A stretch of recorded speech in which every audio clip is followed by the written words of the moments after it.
Assalamualaikum warahmatullahi wabarakatuh. Perkenalkan, kami dari kelompok 3 yang beranggotakan Diandra Nanyoan, Munai At-Taibah, Rispa Safitri, dan saya sendiri Siti Nurbidasari Alia. Di sini kami akan mempresentasikan hasil dari makalah kami yang berjudul Pengembangan Tingkah Laku dengan Teknik Modeling. Langsung saja kita ke latar belakang. Nah, jadi teknik modeling itu merupakan belajar melalui observasi dengan menambahkan atau mengurangi tingkah laku yang teramati, menggeneralisir berbagai pengamatan sekaligus, melibatkan proses kognitif. Dalam hal ini, konselor menunjukkan kepada klien tentang perilaku model yang akan menjadi contoh bagi konselinya. Nah, penggunaan teknik modeling atau penokohan ini telah dimulai pada akhir tahun 50-an, meliputi tokoh nyata, tokoh film, tokoh imajinasi atau imaginer. Beberapa istilah yang digunakan dalam penokohan atau modeling, peniruan atau imitation, dan belajar melalui pengamatan atau observational learning. Nah, penokohan istilah yang menunjukkan terjadinya proses belajar melalui pengamatan terhadap orang lain dan perubahan terjadi melalui peniruan tersebut. Nah, selanjutnya di sini ada pengertian modeling. Nah, teknik modeling ini adalah teknik konseling dalam pendekatan behavioral yang berakar dari teori Albert Bandura dalam teori belajar sosial, yaitu teknik untuk merubah, menambah, maupun mengurangi tingkah laku individu dengan belajar melalui observasi langsung, atau yang disebut dengan observational learning, untuk meniru perilaku orang maupun tokoh yang ditiru atau model, sehingga individu memperoleh tingkah laku yang baru yang diinginkan. Nah, teknik modeling juga diperuntukkan bagi konseli yang telah memiliki pengetahuan tentang penampilan, perilaku, tetapi belum dapat menampilkannya. Proses terapeutik dalam bentuk modeling akan membantu mempengaruhi serta memperkuat perilaku yang lemah atau memperkuat perilaku yang siap dipelajari dan memperlancar respon.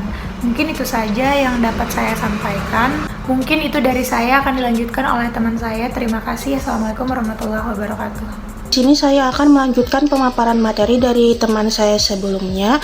Selanjutnya ada tujuan modeling. Tujuan modeling menurut Willis ada 5 tujuan, yaitu yang pertama, untuk mendapatkan tingkah laku sosial yang adaptif.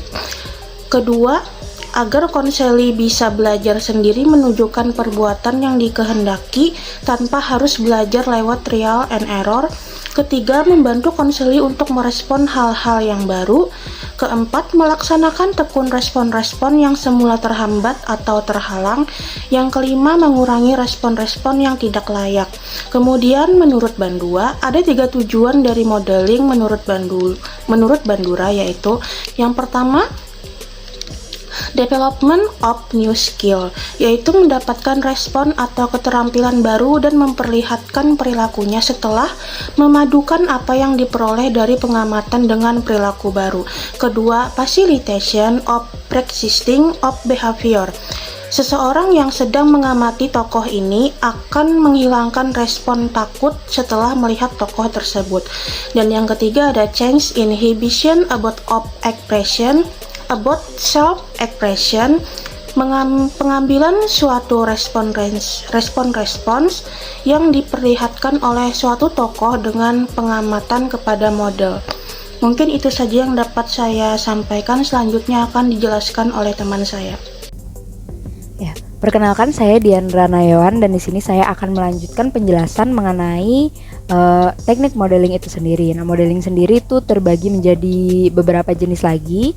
Yang pertama ada live modeling atau modeling hidup. Nah, ini di sini kita mencontoh modelnya secara langsung. Bisa konselor sendiri dalam mempraktikkan suatu perilaku, atau kita pakai contoh orang lain yang ada di sekitar kita gitu. Sebagai contoh, misalnya ada konseli yang tidak bisa berpublic speaking karena bingung gestur tubuhnya itu harus seperti apa gitu, sebagai contoh ya teman-teman.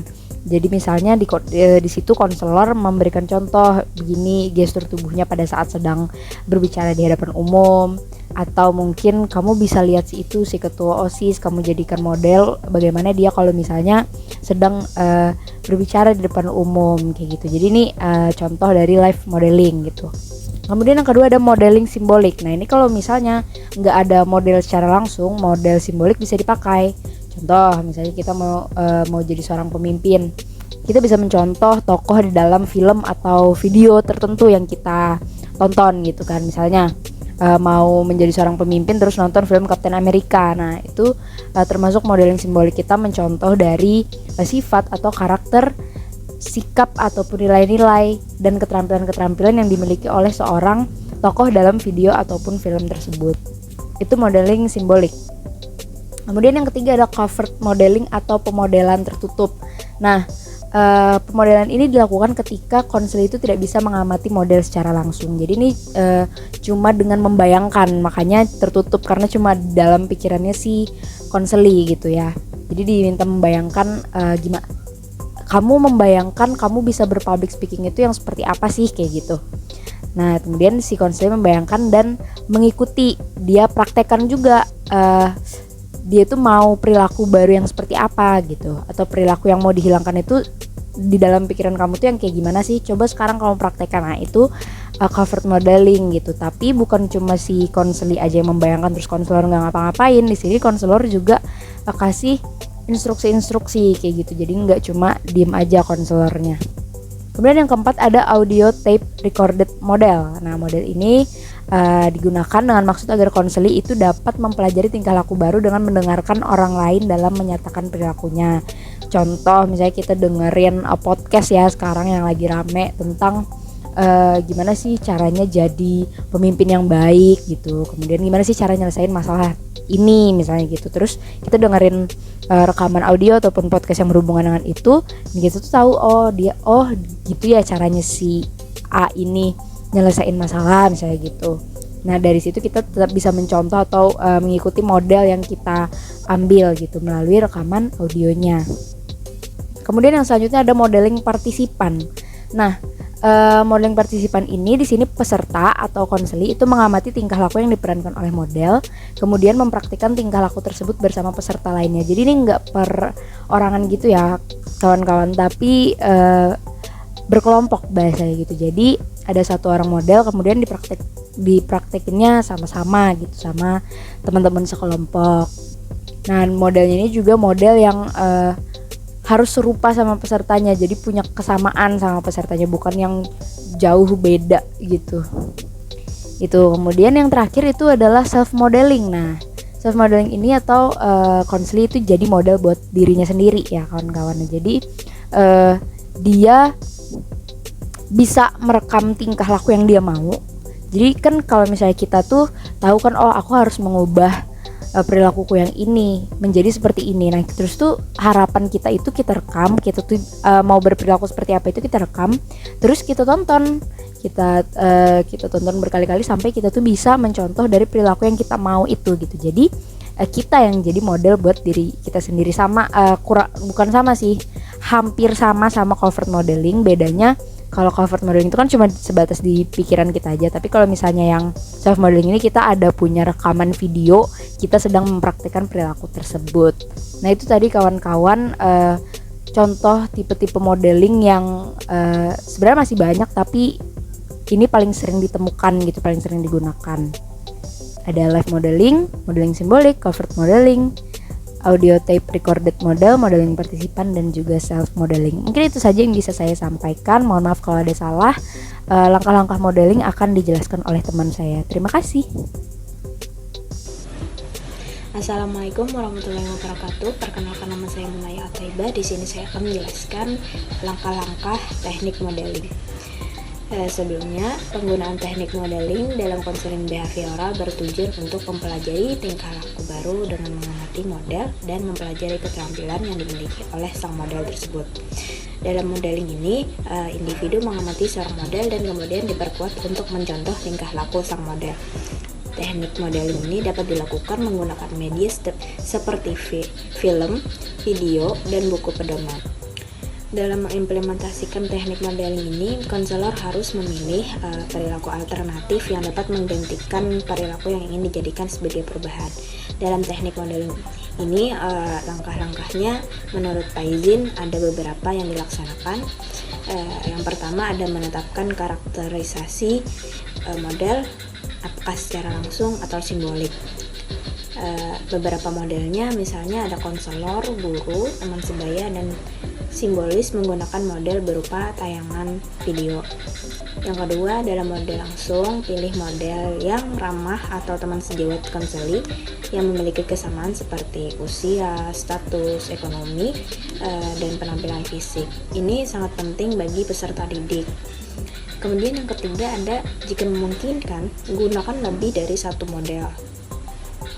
Yang keempat ada kompleksitas perilaku yang dimodelkan harus sesuai dengan tingkat perilaku guru bimbingan dan konseling.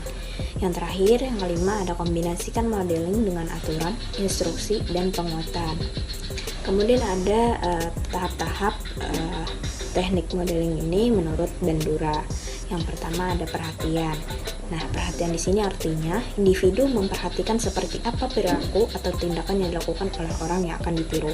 Kemudian yang kedua ada representasi yang dilakukan setelah mengamati perilaku yang akan ditiru dan menyimpan setiap informasi yang dapat dalam ingatan. Kemudian mengeluarkan ingatan tersebut saat diperlukan.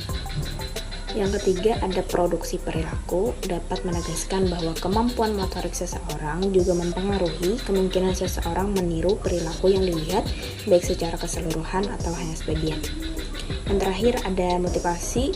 Penguatan ini sangat penting karena dapat menentukan seberapa mampu individu akan melakukan peniruan tersebut. Namun penguatannya dari segi motivasi yang dapat memacu keinginan individu tersebut untuk memenuhi tahapan belajarnya. Baik, dapat kita tarik kesimpulan pada materi kita hari ini bahwa teknik modeling adalah teknik untuk merubah, menambah maupun mengurangi tingkah laku individu dengan belajar melalui observasi langsung untuk meniru perilaku orang maupun tokoh yang akan ditiru atau model, sehingga individu memperoleh tingkah laku baru yang diinginkan. Adapun tipe-tipe modeling yakni life modeling atau modeling hidup, modeling simbolik, covert modeling atau pemodelan tertutup, audio tape recorded model, model rekaman audio, modeling partisipan atau partisipan modeling, dan self modeling. Teknik modeling bertujuan untuk mempelajari tingkah laku baru dengan mengamati model dan mempelajari keterampilan yang dimiliki oleh sang model. Teknik modeling dapat dilakukan menggunakan media seperti film, video, dan buku pedoman. Modeling juga dapat dilakukan dengan cara mendemonstrasikan perilaku yang dikehendaki atau yang hendak dimiliki peserta didik melalui media. Dalam penelitian ini menggunakan film. Sekian presentasi dari kelompok kami. Terima kasih atas perhatiannya. Wassalamualaikum warahmatullahi wabarakatuh.